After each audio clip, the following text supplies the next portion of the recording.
How's it going? This is Dylan. This is Leslie. This is music at mascara.com in the car. So this is episode 9. And we want to talk today about owning your content. What that means and why it's crucial that you make moves immediately to start owning your content on the internet if you are trying to run a business making use of the internet. Yes. So why is it important to own your content? If you're running a business, we talk a lot about social media, that type of thing. So, you're like, oh, well, I have Facebook. And I'm probably going to use Facebook as the main example because that's the basis of a lot of our businesses. But so remember, you are a business owner. So as a business owner, you have assets. One of your assets should be your content, your contacts, and your contents. I just kind of ran that into one word. Yep. But if you're running your business on Facebook, then your contacts on Facebook are not an asset because they're not yours. And what you mean by that is, so let's say you have a Facebook page and you have 5,000 followers on this Facebook page and you interact with them on a daily, weekly, monthly basis. Right. Those are 5,000 fans of your music, your product, your business, and they probably are also customers of yours. Right. To some extent or another, but they are your audience. Right. But if Facebook closed today, do you have a way to be in touch with all those people? And then some people are like, Facebook isn't going anywhere. But how many of you had a MySpace? Like, what happened to that? that's a flashback. In addition, maybe Facebook doesn't go away, but there are so many rules in place, especially if you're running business, about what you can and cannot do, unless say you violate or you kind of walk a gray line. Unknowingly, even sometimes. Yes, not knowing. Not even on purpose. Facebook can shut your account down. Maybe, I don't know if you've heard the term Facebook jail. People can go in Facebook jail for a few days, a few weeks, months. Or they can just close your account. They don't have to have a reason to. You are using their platform. They own it. Everything you post there. There's a lot of things in the media about protecting your privacy, blah, blah, kind of stuff. But if you're posting your pictures to Facebook, you're sharing your information, essentially you're giving it to Facebook. Like, yes, it is not yours. You can say, well, that's an archive of all my pictures, of all my whatever. They can close it and it can be gone. And no reason. They don't have to have a reason. Nope. It's not yours. So keep that in mind. Another thing, and if you think that sounds far-fetched, it's not. I know personally people that either just get suspended on Facebook or have lost accounts, and that is a lot of information to lose. Think about if you lost your cell phone or something. Yeah, so even if let's just say even a week as an example, if you were off of social media for a week, what would that do to your business? Would you still have sales? Would you still be able to reach your customers? Would you be able to pop back in after a week and pick right back up? And if you know anything about Facebook, the answer to that is no, because Facebook algorithms die when you're not active on Facebook. Right. And what reputation would you have when you came back? Like, where did this guy go? I was trying to get a hold of this guy, and the only way I could get a hold of him is through Facebook, and he wasn't there, and now I'm irritated and I don't want to buy from him now because he was gone for a week.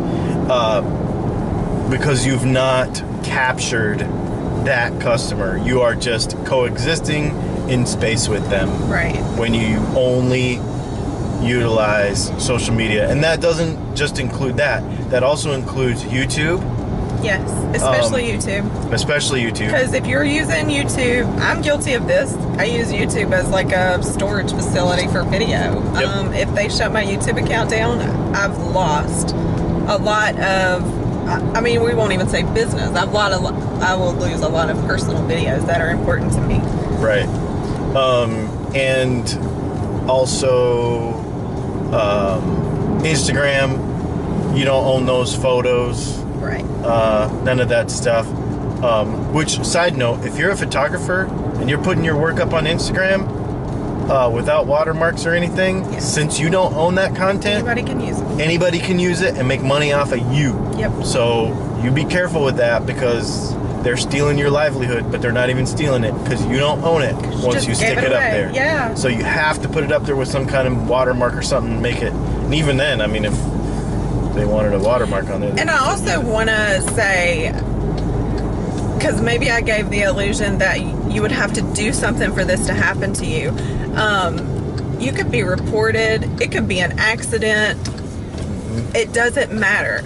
Remember, I said they don't have to explain themselves. If your account disappears and you can't log in and you're like, where the heck is Facebook support? They don't care, and they don't have to assist you, and they don't have to restore your account, and you've lost all of that. And this is not, like, this is obviously like a warning, like, you know, you got to be thinking about this, but it's also a positive thing too, because when you start, and this is the whole point of this video, and we probably won't talk about all the details because we can't fit it all into. Yeah, we'll have a few episodes about this, but once you start to take control of your content, and we'll talk about many ways to do that, and there's the two main ways. The one main way would be a blog.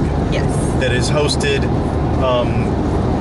somewhere, and you have a blog, and you write to it, and you save photos to it, and video, and various things, and you own that content. It's just going to open up more doors. Don't feel like this is a scary thing that you're causing limitations, like, oh crap, if something happens to my Facebook, my business is shot. If you feel that way, then it's a sure sign to take action and take ownership of that content. Yes. A blog is one way and a podcast is another. Those are two things, and we can get into in future episodes all the reasons why that's important and the benefits of that stuff. And don't think about it as a separate entity. I think when I started this, I was a little overwhelmed because, you know, you have to figure out how do all these pieces work together, and what are we supposed to do, and I don't understand how I'm supposed to get people here. It's hard enough being like, oh, I got to post this on Twitter, oh, I got to post this on YouTube, oh, I got to post this on... The best visual I can give you that really worked for me, Ray Higdon talks about it a lot. He tells you that your blog should be the hub of everything that you do, and then everything else is just the spokes that go out, but make your blog the focal point of everything. So if you're posting on Twitter, make sure you're bringing them back to your blog. If you're posting on Facebook, bring them back to your blog. And you know, but even in saying that, so we'll have to talk about this a little bit more. It's not just getting touches to your blog. No more than Facebook is about how many likes or friends you have. It's not about getting people to your blog, but how are you getting their information so that you can build a relationship with them off of social media. And that is the ticket. Yep. So start thinking about that. We'll probably dive in deeper into, because we're blogging, podcasting, obviously doing some video vlogging, so we can talk about some of that and get into more details. And what's interesting about that is it sounds all complicated, like you have to do all this additional stuff, but really all you're doing is taking your business, you're using social media to make a first interaction, but then you're pulling it back out of cyberspace and putting more of a personal touch back on it once you capture their information. That's all you're doing. You're just, and you don't think of it then as, my whole business is on Facebook. I'm using social media to make an introduction. Yeah, and to attract an audience bringing you back to my business, and this is what I do. Yeah, so do you own your content? That's the first thing I want you to think about.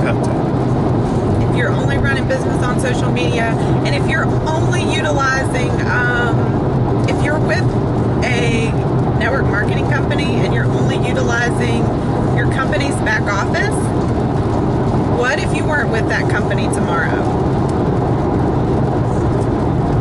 Do you have your customers, the people that respect you, that trust you, that you've built these relationships with, do you have a way to contact them? If you have a sales position in any, if you rely on your contacts, it doesn't matter who you work for. If it's a car dealership, if it's a bank, Absolutely. if you're a realtor, if it doesn't matter.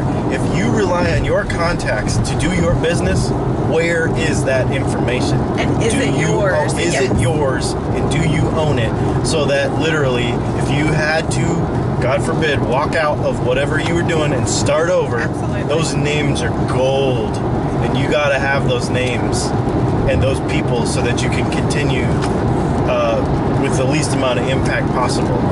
If that's putting it in real perspective, what you're doing when you're trying to get those people off of social media and Yes. into your own content. That's a perfect example. People ran businesses before social media. That's right.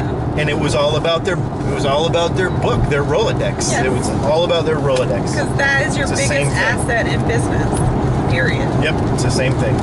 It's just changed. Yes. And we have to not lose sight of the names of the people are the most important thing. So take that away for now and go and look at how you're structured. Go look at how much you rely on social media versus, and it's possible that you already have. You mostly contact people through email and phone calls, and you have a pretty good Rolodex going, and you just kind of say hey to them on social media. Then you're probably doing okay. But if the majority of your business contacts you do not have a phone number or an email address for, then just go back and evaluate that, and then we'll talk about next time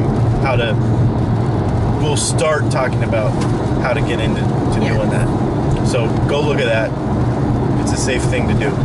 Anyway, my name is Dylan. This is Leslie. And this is Music and Mascara in the Car, and we will talk to you next time.